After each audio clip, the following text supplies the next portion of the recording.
চোতালত শেষ বিদায় বীৰ সন্তানক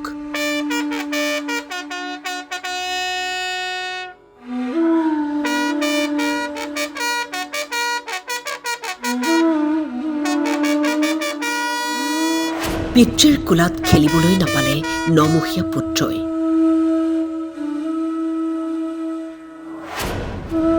নীৰৱে গুচি গ'ল CRPF জোৱানজন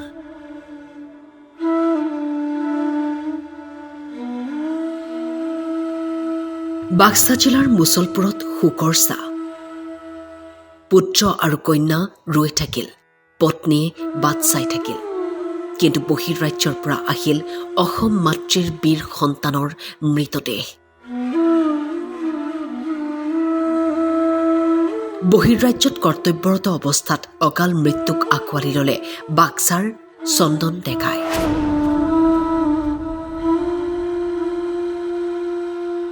ছত্তীশগড়ৰ CRPFত কৰ্মৰত আছিল জোৱানজন নিৰ্বাচনী কৰ্তব্য পালনৰ বাবে প্ৰায় 5 কিলোমিটাৰ খোজকাঢ়ি যোৱাৰ পিছত তেওঁ অস্বস্তি অনুভৱ কৰাৰ পিছতেই সন্ধ্যাহীন হৈ পৰে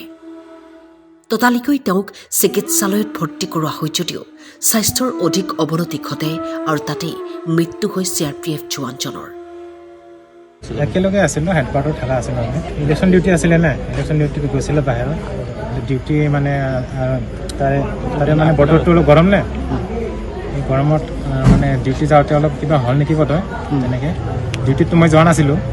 কিন্তু শুনা মতে তেনেকৈ হৈছে আৰু গৰম আছিলে অলপ আৰু এই ক্ষেত্ৰৰ বতৰ অলপ ডিউটিটো অলপ হাই আছিলে বোধ হয়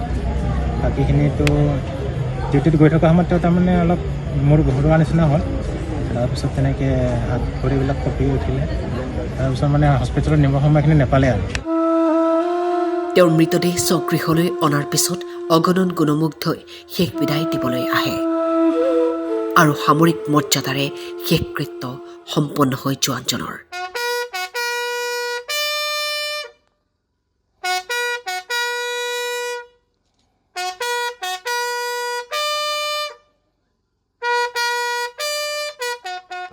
এপ্ৰিলৰ দিনাখন কি বুলি কয়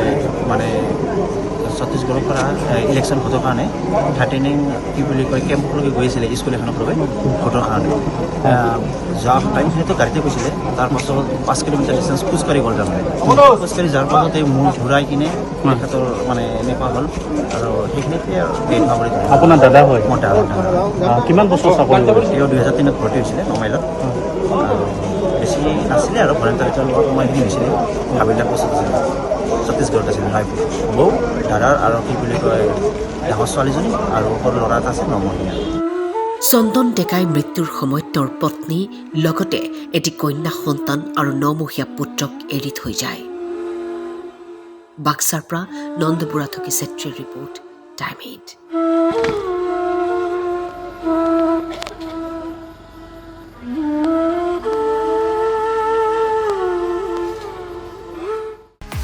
অসমৰ 14টা লোকসভা সমষ্টিত কেনে চলিছে নিৰ্বাচনী প্ৰচাৰ এইবাৰ জনতাই বিচাৰিছে কোনটো দলক পুৱাৰ পৰা নিশালৈ কেনেকৈ চলাইছে নেতাই প্ৰচাৰ 14টা সমষ্টিৰ ভোটাৰৰ মনৰ কথা ষ্টাৰ চিমেণ্ট নেতাৰ সৈতে 24 ঘণ্টা powered by Data Mission